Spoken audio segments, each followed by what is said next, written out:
Ya, Assalamualaikum warahmatullahi wabarakatuh, Ibu-Ibu kader sekalian.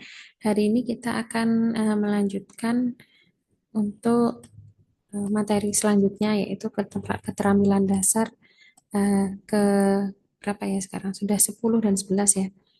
Masih tentang layanan bayi dan balita. Nanti hari ini kita langsung dua materi karena ini sebenarnya materinya tidak banyak ya.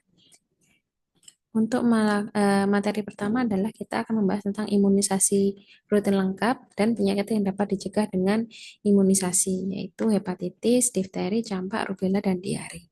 Selanjutnya nanti kita akan membahas pemantauan tanda bahaya bayi dan balita. Sebenarnya dua materi ini sudah kita bahas ya, kita bahas di saat penjelasan penggunaan buku KIA, tapi di sini kita akan bahas lebih mendetail. Hmm,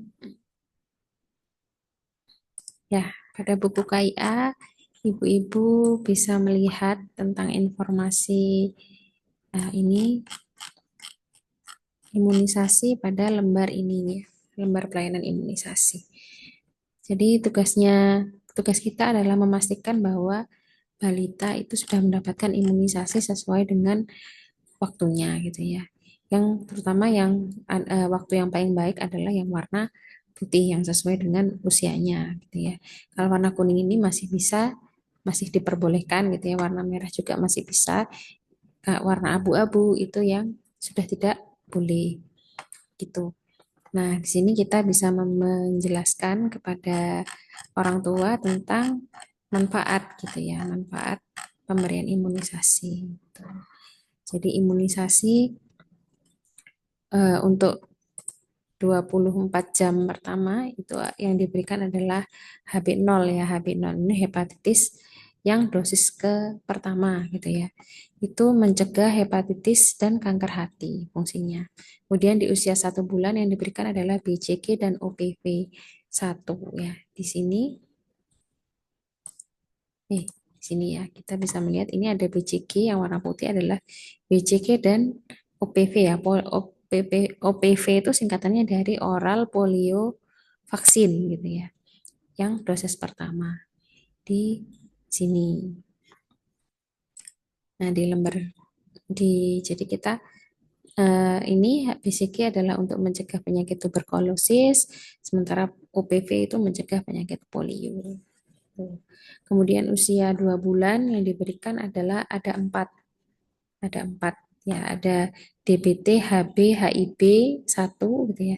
DBT itu singkatan dari difteri, pertusis, tetanus, hepatitis B, hemofilus influenza tipe B, oral polio vaksin, ini pneumokokus ya, pneumokokus vaksin, kemudian yang ini rotavirus. Fungsinya untuk ini DBT ini pasti panas ya. Kita harus menyampaikan bahwa imunisasi DBT 1 itu akan panas karena dia mengandung banyak sekali eh, vaksin ini dalam satu vaksin terkandung banyak sekali bibit penyakit ya. Ada saat DBT, pertussis, tetanus, hepatitis B, kemudian ada hemofilus influenza tipe B. Jadi ada 5 vaksin di dalam bibit penyakit dalam satu vaksin. Makanya pasti panas gitu. Kita harus menyampaikan kepada orang tua untuk langsung minum penurun panas gitu ya. Kalau setelah vaksin DBT 1. Kemudian yang OPV mencegah polio. Kemudian untuk yang ini PCV itu mencegah meningitis dan pneumonia gitu ya. Pneumonia dan meningitis radang satu oktat dan meningitis itu dicegah dengan PCV. Kemudian untuk rotavirus itu mencegah diare. Nah, ini kita sampaikan kepada orang tua. Kemudian usia 3 bulan ya, kita lihat ya di sini sudah kelihatan DPT, polio, rota, PCV 1. Nah, usia 3 bulan yang ini DPT, polio, rota, PCV 2. DPT ini kurang D ya. DPT, HB-HIB yang dosis kedua gitu ya. OPV dosis ketiga, PCV dosis kedua, rota dosis ketiga itu. Sama ya imunisasinya hanya ini dosis yang selanjutnya. Kemudian untuk yang bulan keempat, saat tetap juga sama yang diberikan vaksinnya yang dosis ketiga, selanjutnya lagi ya. Dosis ketiga, dosis keempat, dosis pertama. Yang ini IPV. IPV itu adalah eh, ini ya, injeksi polio vaksin. Jadi polio yang diinjeksikan gitu ya. Kalau UPV kan oral polio vaksin, kalau IPV itu injeksi polio vaksin gitu. Terus habis itu rota yang ketiga, yang dosis ketiga gitu ya. Jadi sebenarnya sama ya penyakitnya yang dicegah. Cuman di sini sudah gak dikasih PCV. Nanti PCV 3 itu pada usia 12 bulan gitu. Kemudian untuk usia 9 bulan itu campak ya, campak dan rubella. Virusnya apa namanya? Vaksinnya namanya campak gitu ya. Isinya campak dan rubella. Kemudian untuk IPV yang dosis kedua ya, mencegah campak rubella dan polio. Kemudian JE, IJP, IJE ini Japanese encephalitis ini hanya untuk daerah yang endemis ya. Jawa Timur sepertinya bukan daerah endemis jadi tidak ada di kita ya. Kemudian usia 12 bulan nanti akan mendapatkan PCV yang dosis ketiga ya untuk mencegah pneumonia. Kemudian untuk usia 18 bulan nanti akan diberikan imunisasi DPT HB-HIP yang dosis keempat gitu ya. Dosis keempat atau dosis lanjutan. Kemudian yang rubella, yang campak ini adalah akan diberikan dosis kedua gitu ya. Untuk mencegah yang tetap ya ini ya difteri, pertusis, tetanus, kemudian HB, HIV dan campak gitu ya. Ini satu kali apa namanya sekali vaksin kan ada 4 gitu ya, ada 4 vaksin yang diberikan. Kita harus menginformasikan kepada ibu bahwa tidak apa-apa gitu ya kalau vaksin ini diberikan di waktu yang bersamaan itu tidak masalah gitu ya. Kemudian kita juga harus menyarankan imunisasi lanjutan ini merupakan ulangan imunisasi dasar untuk mempertahankan tingkat kekebalan dan untuk memperpanjang masa perlindungan anak yang sudah mendapatkan imunisasi dasar. Ini ya, yang 18 bulan ini adalah imunisasi lanjutan. Kemudian, nah ini usianya ya. Kalau BCG untuk HB0 mencegah hepatitis, BCG mencegah TBC, DPT ya mencegah eh, difteri, pertusis, tetanus dan lain-lain. Nah, itu kemarin ada apa namanya? eh, outbreak campak ya di Madura itu ya. Jadi ada bayi sekitar berapa anak ya? 5 anak ya. 5 anak yang meninggal karena campak. Ternyata setelah dilihat riwayat imunisasinya mereka tidak pernah melakukan imunisasi campak. Itu videonya kemarin sudah di-share ya sama Bu Citra di grup WA gitu. Jadi Bu Kader bisa menyampaikan pada ibu-ibu balita bahwa imunisasi ini adalah hal yang sangat penting gitu ya. Karena kalau nanti misalkan gitu ya anak-anak itu kena campak itu kalau sudah pernah diimunisasi ya pertama dia melindungi bisa apa namanya bisa nggak ketularan kalau ada anak yang kena campak anak ini tidak akan tertular. Kemudian yang kedua anak ini tentunya kalau misalkan tertular itu dia tidak sampai parah gitu loh penyakitnya gitu ya.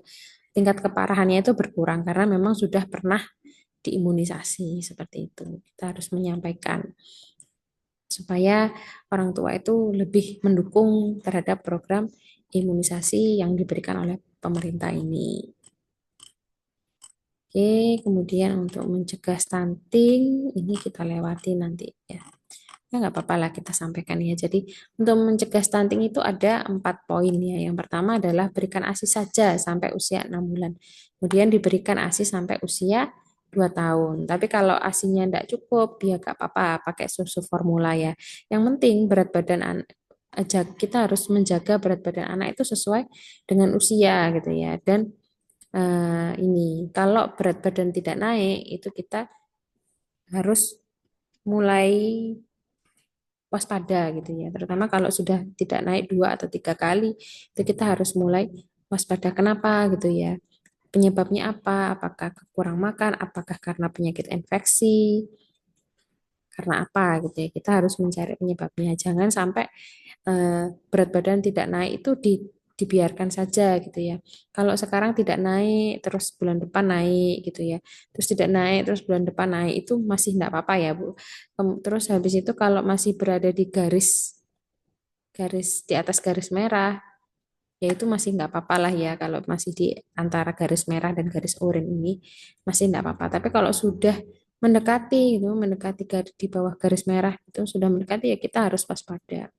Jangan sampai anak kita itu berada di garis di bawah garis merah ini karena yaitu nanti apa namanya itu akan menjadi kegagalan pertumbuhan gitu ya. Jadi harus datang rutin ke posyandu untuk diukur gitu ya dan juga imunisasi. Kemudian patuh sama PMT pemulihan ya yang diberikan oleh puskesmas. Kemudian juga segera datang ke puskesmas jika berat badan tadi tidak naik gitu ya. Dampaknya, dampak stunting itu bisa membuat keterlambatan gitu ya. Tidak hanya masalah berat badannya aja, tapi juga bisa mempengaruhi perkembangan kognitif dan kemampuan belajar. Gitu ya. Kemudian ya ini yang agak berbahaya ya. Nah, untuk mencegah stunting kita harus menjaga, memastikan berat badan anak itu sesuai dengan usia. Kemudian memberikan PMT yang kaya protein hewani. Ini kemarin sudah kita bahas vitamin A. Selanjutnya kita masuk ke tanda bahaya. Tanda bahaya kemarin sudah saya jelaskan pada saat buku KIA ya, menjelaskan tentang buku KIA. Tanda bahaya ini yang jarang diisi gitu ya oleh ibu-ibu. Nah, ini tanda bahaya harus diisi ya agar kita bisa memantau anak kita terutama yang usia 0 sampai 2 bulan gitu ya. Jangan sampai anak kita itu ada mengalami tanda bahaya kita nggak tahu. Terus habis itu dirujuk ke rumah sakit sudah terlambat gitu ya. Jadi harus dipastikan gitu ya. Nafasnya bagaimana, sesak gitu ya, cepat. Gitu ya. Ada tarikan nggak? Jadi kalau anak yang sesek itu sampai cekung ininya ya dadanya, ada tarikan dadanya. Terus habis itu aktivitasnya tampak lemas, tidak bergerak, menangis, atau merintih, warna kulitnya gitu ya, biru atau tampak seperti marmer atau pucat gitu. Kita harus memperhatikan hisapan bayi. Nah, ini harus kita centang gitu ya. Nah, ini ada parahnya bukan ada di sini harus ditanyakan. Nih ya setiap hari untuk usia 2 bulan itu dipantaunya setiap hari. Kalau untuk usia ini sudah di atas sampai 28 hari itu setiap hari. Nanti kalau setelah 28 hari itu 1 minggu 1 kali gitu ya. Untuk yang balita itu tetap juga 1 minggu 1 kali gitu ya. Dicentang di sini. Jadi normal, normal, normal, centang, centang, centang, centang gitu ya, Bu ya. Centang ini, centang, centang, centang, centang gitu ya. Kalau normal, terus buka dulu tanda tangan di sini. Kalau sudah diisi itu yang paling penting ya. Karena kita kemarin ada angka kematian, ada kematian bayi ya kemarin ya di Tulungrejo gitu ya. Jangan sampai kita terulang lagi kejadian seperti itu ya.